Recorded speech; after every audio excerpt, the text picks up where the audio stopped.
Ladies and gentlemen, good evening. Welcome to this first edition of a series being hosted by the Advocacy Network for Africa, abbreviated as AdNA. My name is Lambert Mbom. I am with the communications team of AdNA, and today we are beginning a series. We will be dealing with issues pertaining to the announced US Africa Leaders Summit that is scheduled to take place in December. Today marks exactly 90 days to the US Africa Leaders Summit that will take place here in Washington, D.C.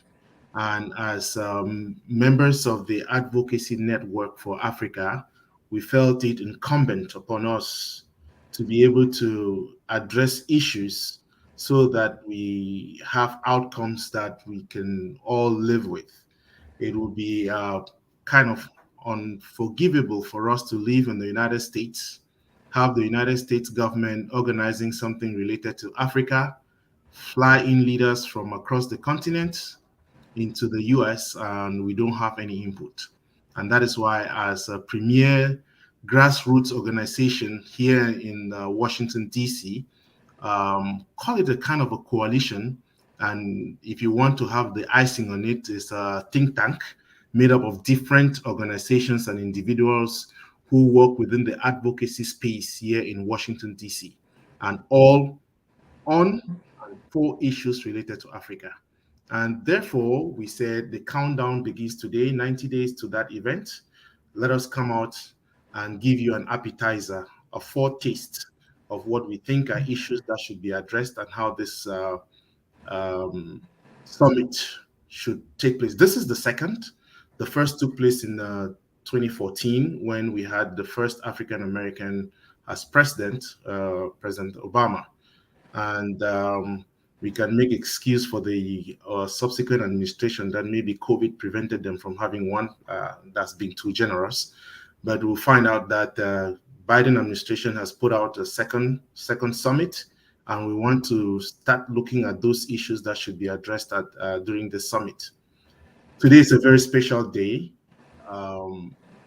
We should have started off by saying Asante, because the Kenyans have made Africa proud.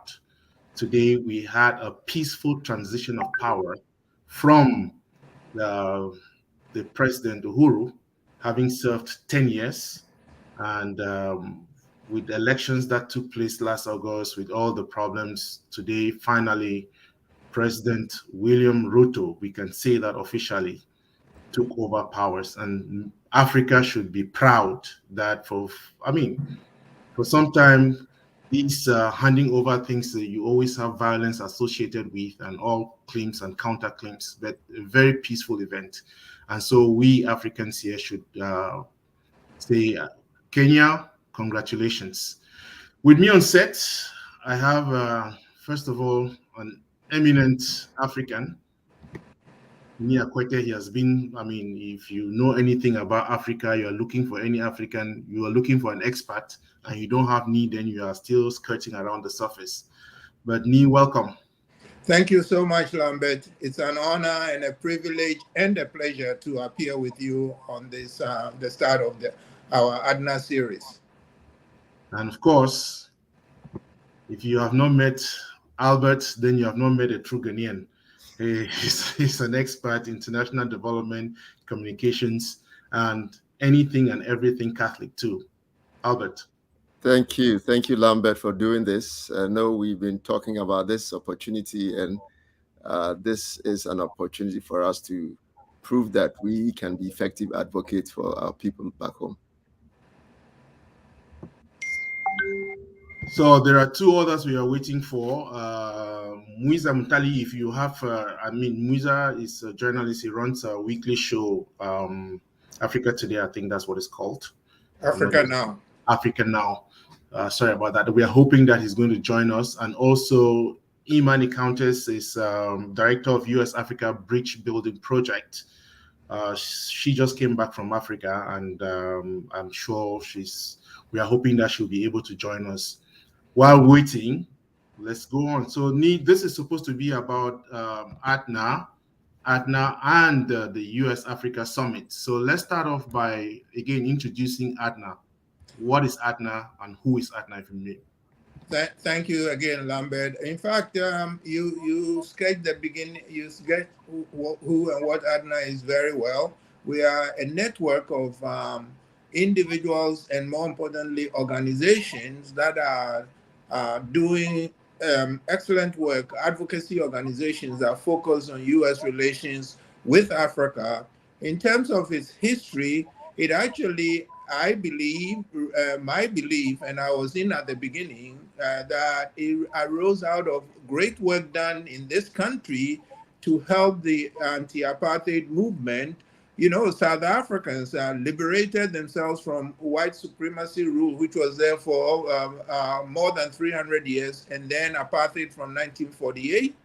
South Africans liberated themselves, but African Americans in particular and all residents of the US played a great role and successfully overrode a veto of sanctions against South Africa by President Reagan. Sanctions were placed on South Africa. The pressure was there, but the biggest pressure came from South Africans themselves. It's important to underline that South Africans liberated themselves, but American people, not the American government, but the American people chipped in from the grassroots. And so once the activists did that, and I was privileged to have spent 10 years in that movement, it was like, oh, okay, this is what you do when you come together and you put pressure on the government, the US government you live under and all that, you can get success. So we said, okay, what happened with the anti-apartheid movement really inspires us. Let's come together. Let's not disband and make it a one-off and go home.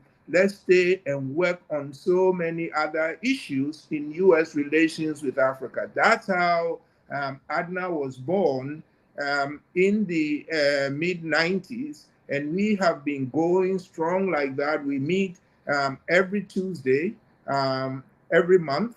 We have working groups on security, on COVID, on Pan-Africanism, on communications, led by our able head. He introduced himself as he's with the communications team. He's actually the lead, the spearhead of it. And so in a nutshell, that's what AdNA is. And of course, we invite any and everybody that is interested in shaping US-Africa policy in the right direction to join us. In this age of social media and Zoom meetings, we focus on DC because the US government is headquartered here.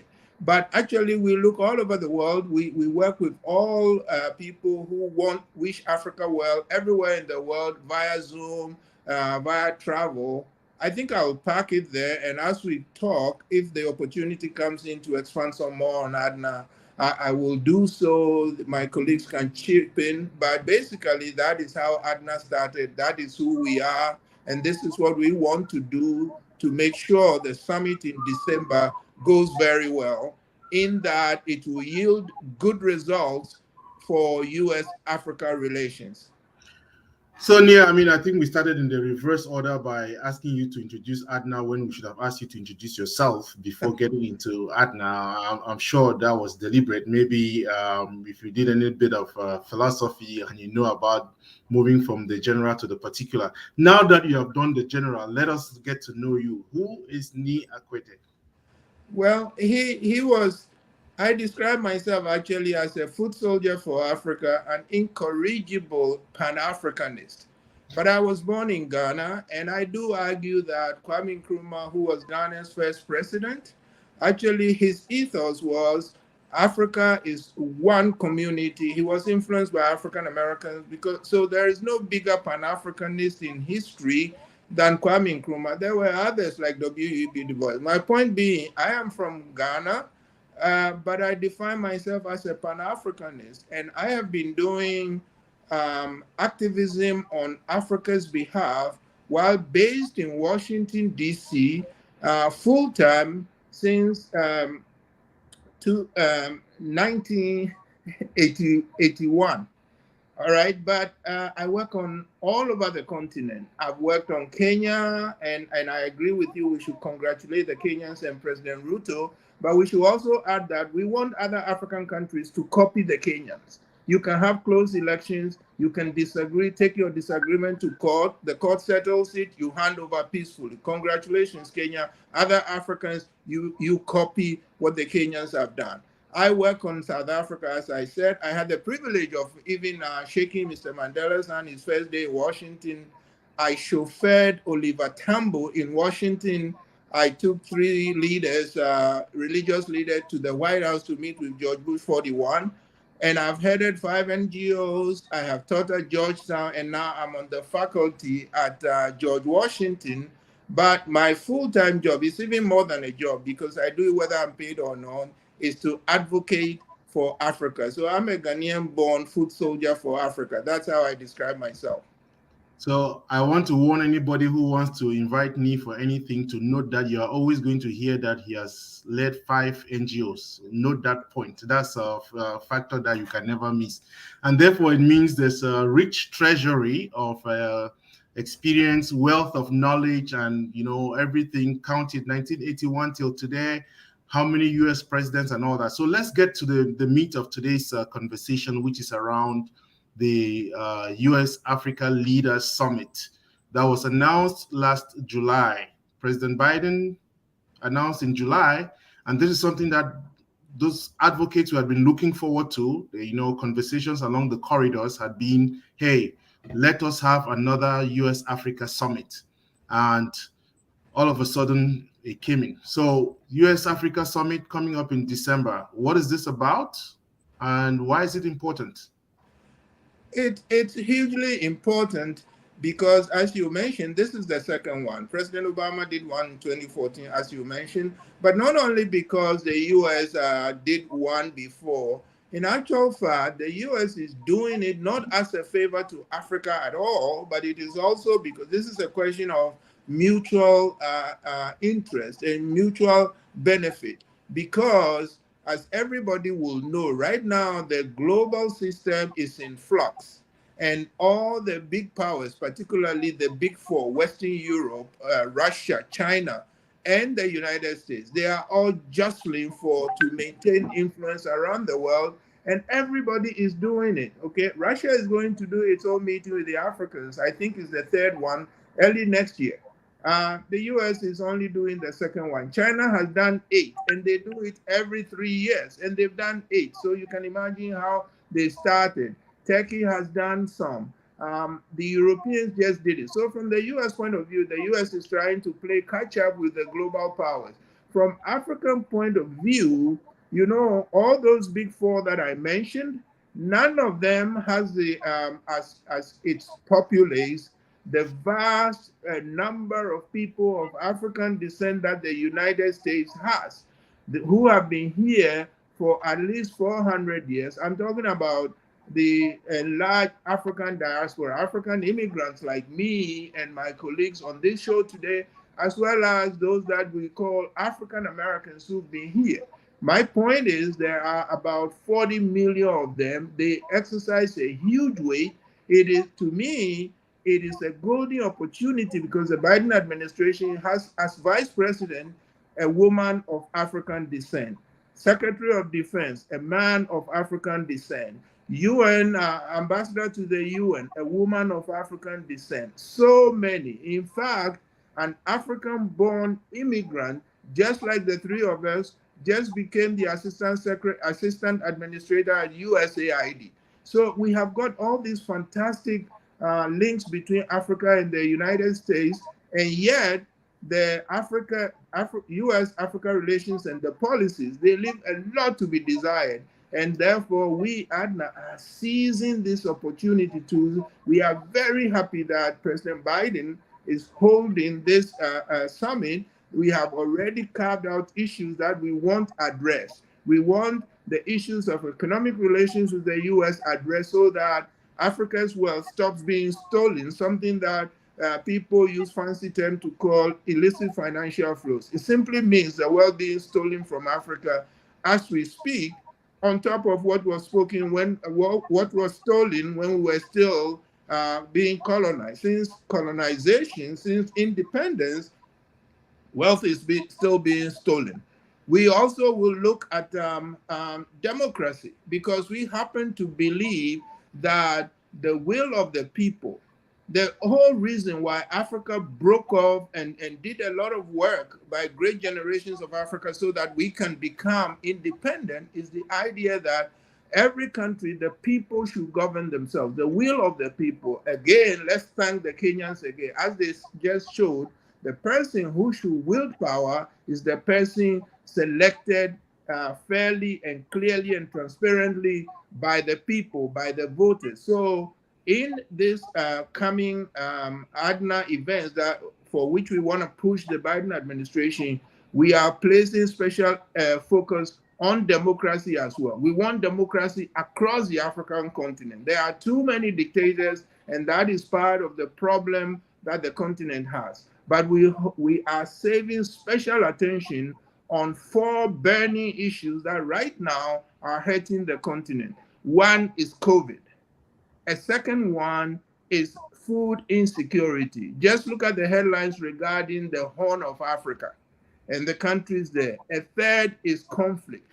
From North Africa all the way to Southern Africa, Mozambique, you have got all kinds of conflict, from terrorism to internal fights between sometimes herders and farmers, to conflict like the Ethiopian one, which has the vestiges, sort of the smell of ethnicity, which is extremely dangerous, where people might be killed because of the belonging to the quote unquote wrong ethnic group.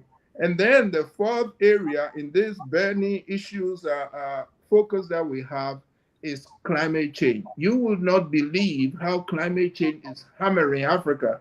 And by the way, I know our chairman is going to give me a hard time because I said climate change, because we have agreed that we need to describe it properly. It is climate injustice. It is climate injustice because the earth is warming, and that is causing all these devastating changes, from cyclones to droughts to flood to rising seas. And it is coming because humans have pumped CO2 into the air. They started pumping that at the beginning of the industrialization back in the 1850s. So we've been doing for like over 125 years. Most of it has been done by the West. Africa has not done it. Africa has done 3% of it. But we are paying for what countries put into the atmosphere. Africa is paying for what rich countries do put into the atmosphere to become rich. And therefore, it is unjust for them to do this. We pay the price. They have been promising, oh, we will give you money for adaptation. We will give you money for mitigation. And those are empty words. The monies don't come. So my point is, in the issues that we are flagging, that we want to push, that we want the Biden administration to do things on, we focus on a special area we call the special super basket, and it has, please address COVID, please address food insecurity, please address conflicts, and for goodness sake, please address climate injustice. So I think it will be, I mean, I don't want to say that I'm punishing Nii on the show. Albert is supposed to be asking questions, but I want to pose a question to Albert in the meantime. Please. So, Albert, you have been actively engaged in the preparation for this. You have been engaged at different levels, but what is your engagement with respect to AdNA and the forthcoming US-Africa Leaders Summit? Right. Thank you, Lambert. And as you can already attest, Nii is an excellent salesman for AdNA. And of course, he's also done a good litany of the problems that face the continent. I mean, until COVID, I was doing advocacy at the UN with the accredited NGOs, with ECOSOC, and looking at financing for development. I worked with AdNA briefly during my, I think about 20 years ago.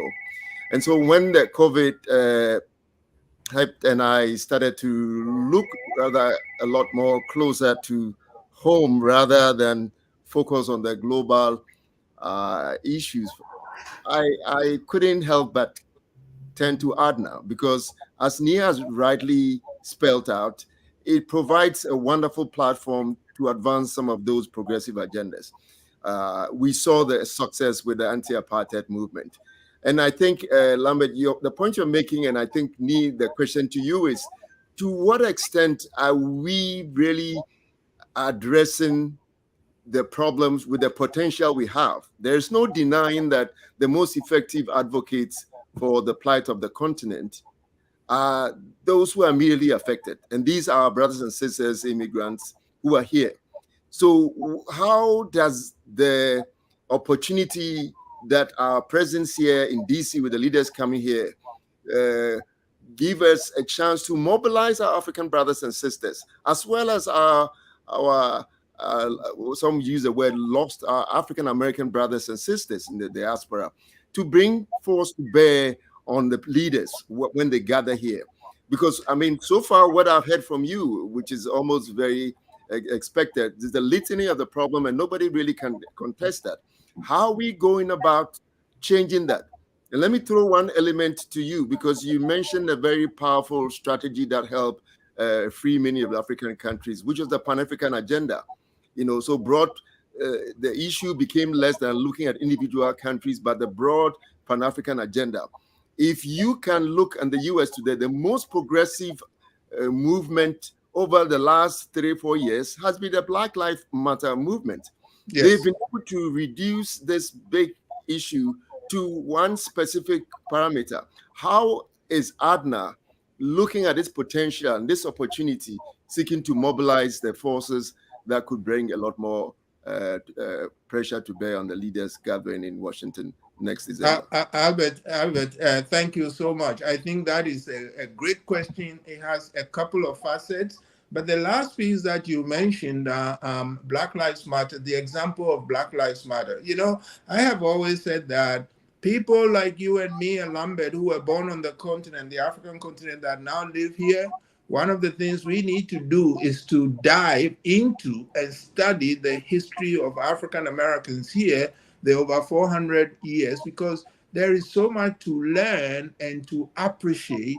And I say that history continues, which is where Black Lives Matter comes in, okay? To tell you the truth, I have had younger Africans, because, I schooled in Ghana through graduate school and came here when I was in my late 20s, and schooled here, went back to Ghana before returning to do the full-time advocacy beginning in 1981. My point is that I have a network of people in Ghana, and they ask me all kinds of questions. What about this? What about that? And I say, we owe a lot to the African Americans. And those of us here, I am saying that lesson continues with Black Lives Matter. So younger people in Africa have told me, yeah, we have security issues here too. Maybe we should say African Lives Matter. And I say, no, because Black Lives Matter cover the whole world, okay? It covers you if you're an African, wherever you are. So I thank you for injecting Black Lives Matter. The second piece of my answer to your question will be, I want to use two examples, because you mentioned about potential, AdNA's potential. Are we maximizing, optimizing our potential? And I have to say to you, as somebody who has been in AdNA ever since it was born, even before it was born, okay, if I can put it that way, I am always thinking about, are we meeting our potential? Are we meeting our potential? And I think we can do better. And for me, a couple of things remind me that there's still room for us to expand to meet our potential. When Mr. Obama shock the whole world and make the whole world happy, not just African Americans, not just progressive Americans, not just Africans. People in Indonesia and Japan were dancing, because I'm told that there is a town in Japan called Obama. Okay, so the whole world cheered for him. I published an essay saying, we, the Black people here, we should demand. For me, I'm obsessed with democracy on the continent, as I have said. And I said, okay, for me, the best thing you can do for Africans is to encourage Africans to deepen democracy. And then I asked myself, I said, okay, he's going to do that if we, the Africans, if we, AdNA, if we put pressure on him to push for democracy in Africa. Because if we don't, he won't.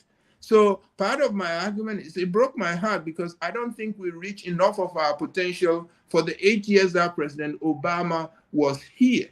Okay, he did some. He has his critics that he didn't do enough and this and that. And I'm saying for any American president to do their part, we, the advocates, must do our part. And that starts with the spearhead. As Lambert said at the beginning, we are the premier, we are the spearhead of people doing advocacy on Africa's behalf. So we must show the way, we must lead. And the third piece of my answer, Albert, again, thank you. You mentioned African immigrants like us on this program, our numbers here. I've heard numbers used like 2 million, 3 million, especially if you are counting even our children born here because they live in our households. And so you have that community that can trace direct connection. My grandmother grew up in this and this country, this and this town in Cameroon, or in Kenya, or in Libya, people with direct connection. We need to bring them together. So I'm saying to you, the short answer is, I think as much as we have done, we haven't done enough.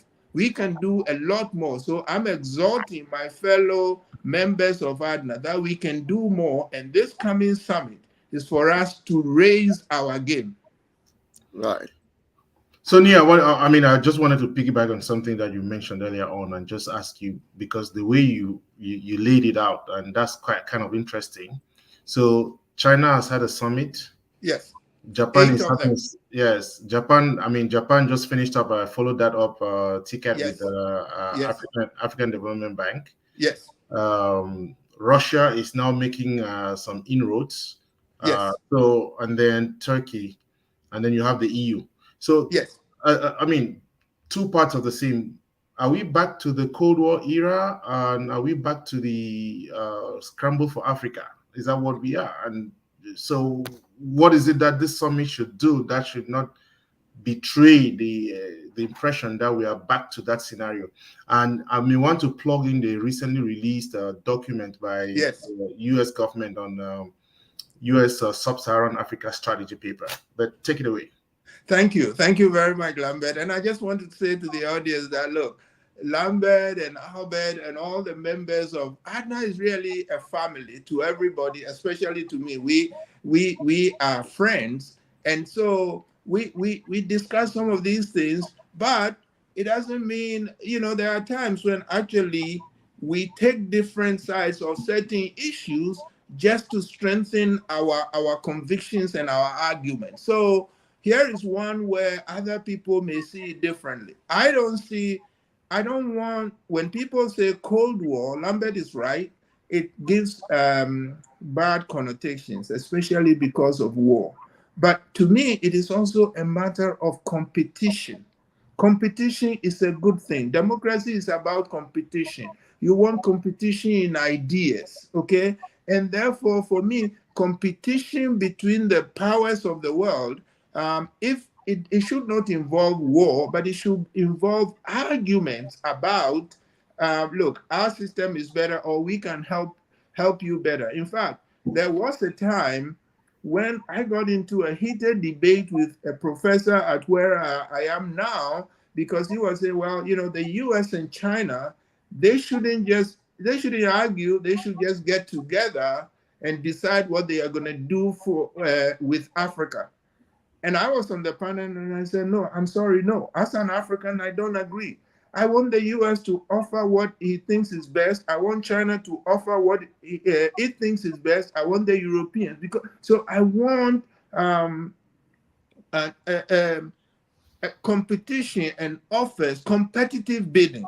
Let these powers bid, and then let the Africans decide which one they want to take. There was recently an article by a brilliant guy, Howard French, who used to write for the New York Times, covered Africa. He's African-American, so he knows America like the back of his hand, but he was stationed in Africa, then he was stationed in China. So he knows all these three areas, and he thinks that, look, China can help with infrastructure, but not when it comes to democracy, because China is not democracy.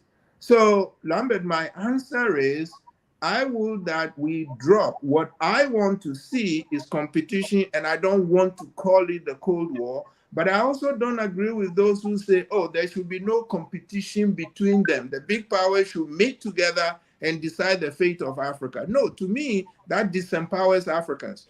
The big powers should have their summits with the Africans. Let the Japanese have it, let the Europeans have it, let the United States have it, and then let's have a debate. Which one is better for us? So for me, what I see happening, is it a scramble for Africa? I guess my answer will be it is a new and better scramble, because the first scramble following the Berlin conference, Africans were not there. They had no say. The Europeans just carved us out, and they showed up with arms and said, we decided in Berlin, you belong to us. And if you don't agree, we are going to kill you. Right now, I'm saying we should control the process and say, United States, what do you have to offer us? Europe, what do you have to offer us? And in fact, a couple of years ago, one of the key people at the White House now who is behind this summit was at CSIS. And he did a very good pamphlet that I asked everybody to look at. He said, the whole world is going to Africa because Africa is the continent of the future. In addition to all our minerals, our population is also young. We have young people. Our market is burgeoning. There are many good things in Africa. And he said, all these countries are going to Africa, but the U.S. seems as if it doesn't care. Where is the United States? So, Brother Nii, yes.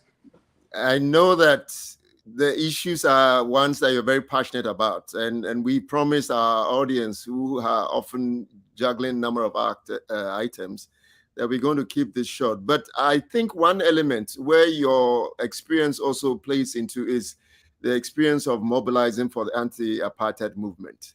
I believe, I mean, those policy conversations we can continue to have, but I think our strongest asset is buying into that mobilization effort for the anti-apartheid movement. You know, if we are going to be effective, you know, I'm sure in the roundtables we have enough time to do the policy conversation. But if you are put on the spot as you are now, and you say, okay, what are the main lessons that we can take from the anti-apartheid movement vis-a-vis trying to mobilize people to prepare for the leaders gathering in December? What would be your recommendation to AdNA? Oh, my recommendation is very, very quick, and I hear you very clearly about the time of our audience, so I'll do my best to keep the answers clear and short. Reach out into our communities, okay? Go to them. It's been said, and I hope I don't put it in a way that will be offensive to anybody, but if the mountain will not come to the prophet will go to the mountain. AdNA, we have to reach out into our communities here, especially the African immigrant communities, and show them why this summit is an opportunity they must grab. I mean, one clear reason. We send a lot of money. Immigrants everywhere, African immigrants in this country included, they send money back into their home countries more than even official aid, okay? Now, if you don't get together to make sure that the system back home is fixed, you are putting water in a leaky basket. So that's an argument to make to our communities and our families here that, yes, you are send money, but join us and let's make sure that we push for, say, democracy back home, transparency back home, then your money will go far. So the lesson is reach out to the communities, keep them informed, because, you know, we are advocates. I do this 24/7. I swear to you, if I'm awake, I am on the reading newspapers, watching news having to do with US and Africa. Other people live better lives. They have families to take care of. They have real jobs to take care of. So we can't expect them to do what I do. So I must do it and then go to them and say, here is why this is important. So Albert, the answer is AdNA needs to reach out to them and give them a reason why they should pay attention and join us. That is what we learned from the anti-apartheid movement. Yes, and I think, Lambert, we probably want it now. But I think, Nii, what I also want to hear, of course, you and I and Lambert are all part of AdNA, so we have to be probably articulating these recommendations in we must. rather than they or we, because I think Yes, we yes, we. often have that ivory tower mentality. We discuss the policy and how I agree with you. We've got to get into the trenches and get to the community. So encore to that. So Lambert, over Yeah, to you. so I just wanted to follow through again because the danger with discussing anything and everything Africa is you go all out in different tangents. But our Sure, focus was on sure. the US Africa Summit. Yeah. And you started off by describing to us the issues. You had talked about the super basket that contains 4 issues and the 2 other issues, democracy and the economy. But I just wanted you to wrap that up so that people understand what are the 3, call it, core pillars around which AdNA is organizing towards the forthcoming summit. Yes, once again, it is, and And again, just hang on because I wanted to bring on the indefatigable and one and only man we have around, Muiza Muntali. I don't know about that. Welcome, yes. Muiza. Hi, how are you? Good. So take it away, Nii, before I come back to you. Oh, okay. Quickly, the 3 areas again are the economy, because I mean, people. Napoleon said that army marches on its stomach. People must eat. So whatever form of government you have to make sure the economy is working. And Africans, with all of the wealth in the continent, our people, in terms of standard of living, are poor. I mean, in Nigeria, sometimes when I worked in Nigeria, the question would be, okay, what's your number? 110 or 001? And a 0 means you don't eat. So when it comes to 3 meals, which is the one that you eat? Okay, people are that poor. So the economy is important, and our wealth is being stolen. So we are focused on the economy. We are also focused on democracy and governance, because if you don't run a country well, and to my mind, the only good way to run a country is through democracy. If you don't run it well, there will be problems. The economy will sooner or later implode, and you will have conflict. And then, of course, there are the conflict issues that are burning that we have put into the super basket. But again, there are so many things that are threatening Africans that in the super basket, we have carved out 4 raging fires that we want the administration, when the summit is over, to show us that they have done something to douse those fears, if not actually those fires, if not actually end them. And those are COVID, those are food problems, food insecurity, and that is conflict, and that is climate. And I want to welcome Muiza too. I mean, he's fantastic, but let me be quiet. I'm answering questions, not posing them. So I want to recognize Brenda Buzizi Magunda said, true, we need high impact community-led and driven action. That was in response to how to mobilize. So again, the broad issues around which AdNA is going to be focusing, you just described that. Muiza, you had a question for Nii or one more?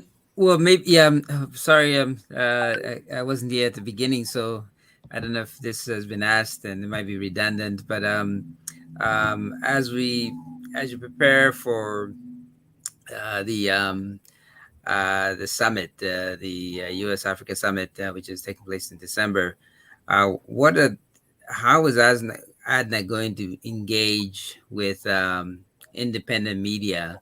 And media, like as you know, I host and produce a show called Africa Now, and which is on WPFW 89.3 FM in Washington D.C. And there are other shows such as ours all over the country.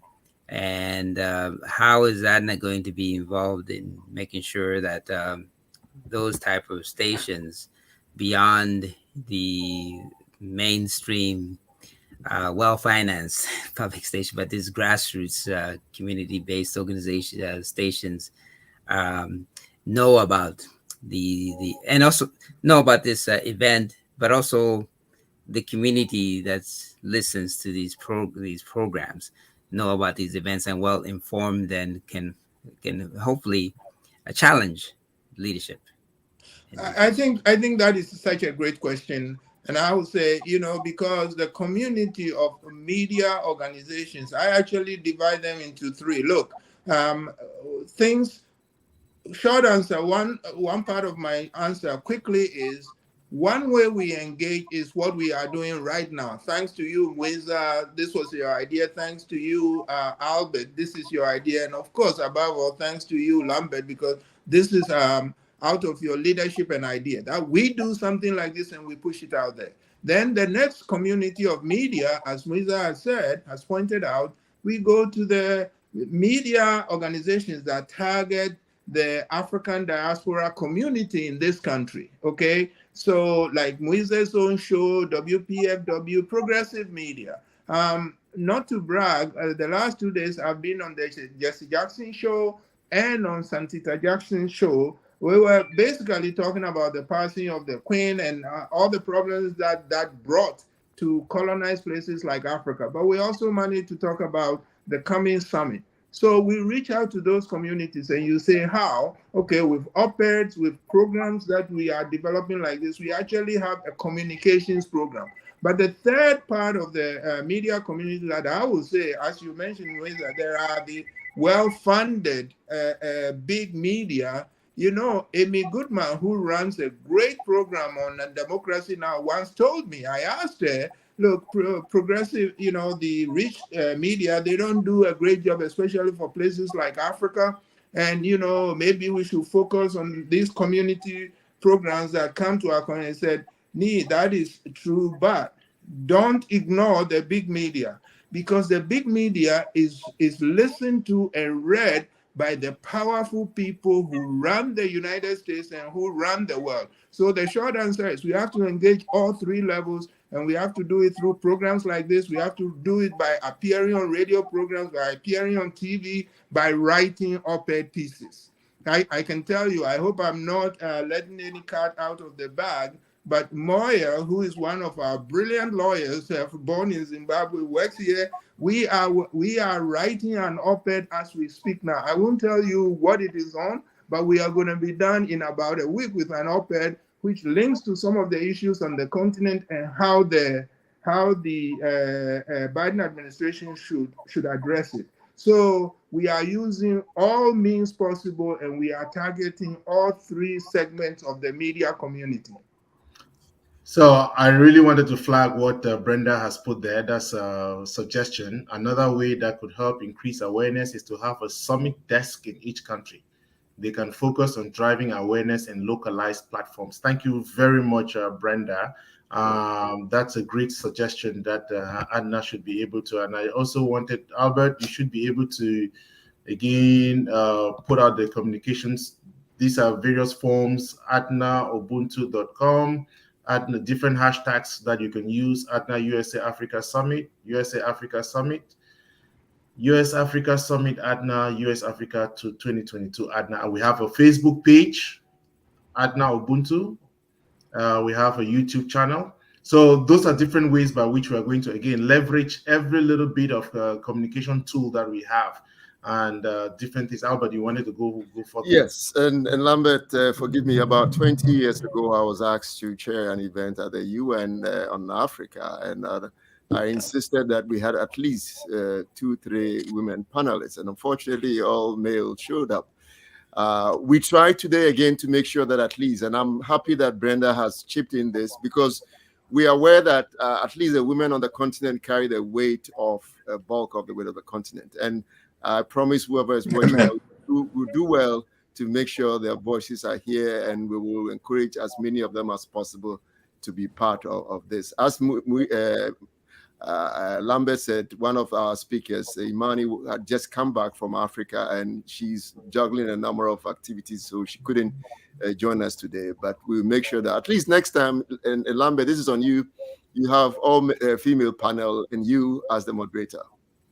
So again, this was not done on purpose. I don't want anybody coming after us to say a bunch of old Black African men. paradoxically, the other three people happen to be Ghanaians by some Yeah. reason. Musa is Oh, actually from I'm from Malawi. Malawi, but I lived in Ghana, so I grew up in Ghana and I did my high Right. school. And we listen, have listen. The borders of Africa, as I have always insisted, were drawn not by Africans but by hostile Europeans with bad intentions. So for me, while I'm proud of being from Ghana, when I step across Ghana into Togo, or even when I live in Nigeria, I felt at home. I tease Musa all the time that he's more Ghanaian than I am because he knows Ghanaian issues than all I am. So I don't take the nationality issue too far. I do Mhm. take the African identity very seriously. And I I have want to I say have that had people. there are very, very many capable, very articulate women within AdNA. I promise you, Yes, the next yes, time, and maybe we'll just take this next steps. What next are we supposed to do? Because again, this is just the reason why we did this is to begin the countdown. 90 days. We are yes. exactly This 90 is days. a this is So the what are the trailer, next steps? as is Yeah, in the movie setting. This is a trailer. correct. And A and trailer in of fact, all four men. Yeah. yes, Lambert, I think you actually read my mind because I was going to even crack the veil a little and tell people that, we meet every Tuesday just on the summit and we are in the thick of planning. And today we were talking about these webinars and baskets that we are talking about. Who are we going to be bringing? And I can tell you that all the people we have listed to invite, okay, top choice, second choice, third choice. There are more women on the list than than men, and it's not because we want to do women a favor. They are just great. They are just great. So again, today is just a coincidence that for some reason. But you said you don't want people to go after us. I think they should go after us. If you mess up, people should call you out, and we'll make you do better. And That, by the way, before we get off, you had mentioned that maybe we should talk about the strategy that the Biden administration issued last month. And I think that would be a good idea. So maybe a couple of minutes we can discuss what's in that strategy. Because the just strategy before you get becomes, just before you get there, yes, Brenda, I wondered. I work with Lean in which promotes women inclusion. So I was going to speak about this. Yes, sure. that's on me. Put it on the man who wanted to take the blame because I already shifted that blame away from myself. So Brenda, take it up with with me. But again, it's important to put this within context that after the announcement of the summit, that was done in July, and that was done in the week of the business summit that had taken place in Marrakesh. Yes, That, Morocco. yes, that was organized by the Corporate Council on Africa. Then the administration went ahead and released in August, that was August 8th, the Secretary of State was visiting South Africa. South Africa, DRC, and Rwanda. And that is when the strategy paper was released on US Sub-Saharan Africa. And we have had a series over the last month of August. We did a series. We're going to continue doing that. But how do you place that side by side, the summit? And what are some of, I mean, we already touched on the issues, but how is that relevant? I think that is so relevant, I can tell you. As you rightly mentioned, the date of the summit was announced by the president. At that Marrakesh business meeting, actually, the vice president, Harris, was there in Marrakesh. But it was coordinated that she said, yes, we have decided, here is the date we are going to do it. And the reason the date is important is that they actually started doing listening meetings, calling in different advocacy organizations saying, this year we are going to do the summit. What do you think? What advice do you have for us? And AdNA was invited, and that invitation came to AdNA in February. So we in AdNA have been discussing that. Then in July, they came out with a date. And then, as you mentioned, a month after that, in last month, they came up with the strategy. How does the strategy relate to the summit? I think it is great because it is there in writing saying, okay, we in the Biden administration, these are our aspirations, the goals we want to achieve in our relationship with the African continent. So for me, it's like somebody that you're going to meet with who says, okay, here is what I'm hoping to achieve. So we have it in writing. So it has many-sided relevance to the summit, because one way we can say is, okay, you said you want to help Africa deal with security issues. In a way, show us the money. What are you actually doing? You say that you are interested in promoting open society and democracies. Then why then are you supporting dictators? Okay, you say you want to support economic issues. You say you want to help Africa fight climate change. How is it that when the DRC, which has been hammered by climate change and its resources are being stolen, when it says, yeah, put down the money that you had promised, we don't see the money? And finally, the Europeans said, oh, we promised to give some money for climate change, because again, as I'm saying, I keep forgetting, Lambert, please forgive me, because we said we'll call it climate injustice. They said, okay, we're going to give you a little money to start cleaning up the climate mess that we made. We want 7 African leaders to come to Rotterdam to talk to the Europeans. The 7 African leaders came there. None of the European leaders showed up. Okay, so we take what they have put in the strategy, and then we check it against their behavior and said, you said A, but you are doing B. People have said there are some people who talk left and govern right. So that's one use of using the strategy.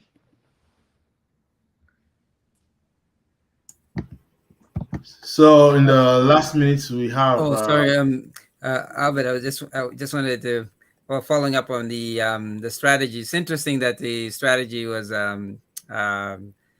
presented. Well, not the strategy. The conference was. They announced the summit in Marrakesh, which is, of course, is in Morocco. But Yeah. it's interesting when they have the strategy, they call it Sub-Saharan Africa, which I have a lot of. I think we have to, because one of the goals, especially as Pan-Africanists, we don't have Sub-Saharan Africa, we have Africa. Okay. And I Right. think, and I also think when you're talking the African Free Trade Agreement and all that, it's Africa. It's not. So I think one thing that we should really hammer home is get rid of these colonialist regional, Mindset. the breakup of Africa from this so-called Sub-Saharan North Africa thing. Because if you're talking about the Nile, you got to talk about all of Africa. You can't just talk about Egypt. It's not, Egypt is in Africa, so you have to. So I think that's also a thing that it has to be continuously. It sounds like a small point, but it's critical in economic development and regional cooperation and all that as well. Point taken. And especially, since maybe some 20 years ago, when the problems in Libya, people used to think that the Sahara separated the southern part of the portion below the Sahara from the northern part. Actually, the Sahara has shown itself to be a bridge. Things happening in Libya blow down into Africa. So yes, it is. We must insist that Africa not be decapitated by saying the north part of Africa is not Africa. There may be policy nuances, but I generally agree. Some people have pointed out that part of the problem is that they also include, they say the way the State Department is organized is you have Sub-Saharan Africa, then you have MENA, which is Middle East and North Africa. And some people say, well, the Middle East is such a hot potato, you don't want it linked to Africa. The professor in you is coming out, and we promised we're not going to be lecturing. I think Lambert will take Brenda on her comments and probably get her and her groups to be part of some of these conversations, because we know for a fact, even within AdNA, some of these policy conversations can go on forever.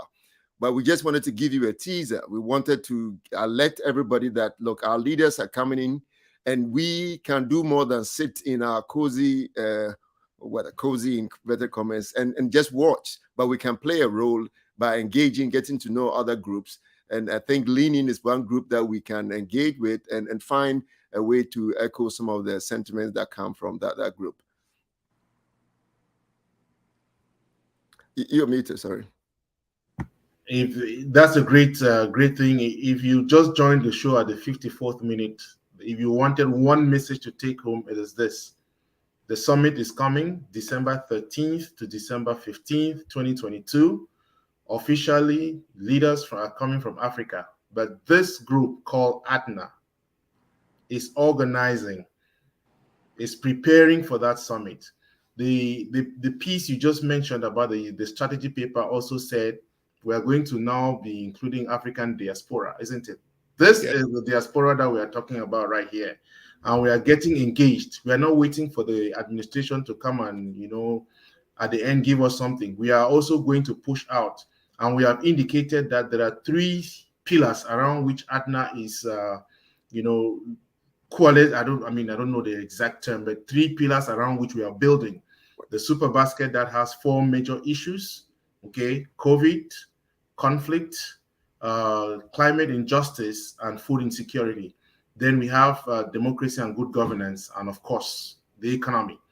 So that is the central message that we came out here to do today. Nii is a co-convener of the group on the task force, I think that's what it's called, on the summit, together with Imani Countess, and we said Imani could not be here for reasons. I mean, she just came back from Africa. But that's the core message, and I wanted to offer everybody the opportunity for any last words before Nii can round up for us. Albert first. Yes, and I think I will just echo the sentiments that Brenda said. I mean, there is nothing more effective than to give those who have contributed the most to sustaining the continental platform to be heard, and that's the voices of our sisters, our mothers, and our daughters, and so I'm hoping that as part of what we do, we create enough space for them to be heard. Muiza? Oh, and just echoing everybody else that hopefully this pushes all of us to become more engaged, push the powers that be to do the right things for the continent, and for the continent, by the people, of the people, as they say, and hopefully we can connect also more with people on the ground who are doing a lot of the work, and this provides that opportunity. But I also wanted to make sure that people understand that AdNA means Advocacy Network for Africa. Good. And the elder, Nii? Well, I want to thank everybody. And I did say that I think Brenda's advice is great, and she's right to push. So yes, I will take on the challenge. And so I'm hoping when we are off, Lambert will help me connect with Brenda, and I'm going to listen to her very closely and pay great attention to the details of her demands. But I thank everybody. And this is just a start, because the way I like to look at it is when you run a long race in Ghana, when you are on the home stretch, people tell you, finish hard. The road, our journey to the summit, as Lambert said, today is 90 days to it. And so this is finish hard time.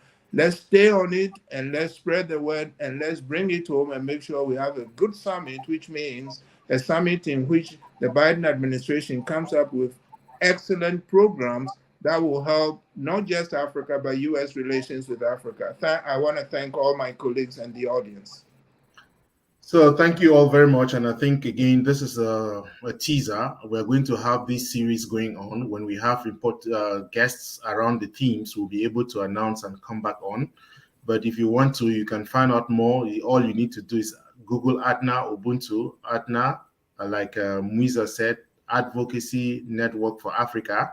You can reach any one of us. We have a Facebook page, we have a Twitter handle, we have a YouTube. You can look up that, and if you care, you can come back here and leave a comment. I'll be able to connect with you. Let us get engaged in the process and with the process to be able to shape the outcomes that we want, and not stay at the sidelines and keep complaining about the water that has gone under the bridge. I thank you all for your time. Have a good evening, and I'm sure we'll get back to our Wednesday show next week with U.S. Africa strategy. Thank you all. Thank you. Bye-bye. Thank you, Lambert. Thank you. Thank you. Thank you. Thank you.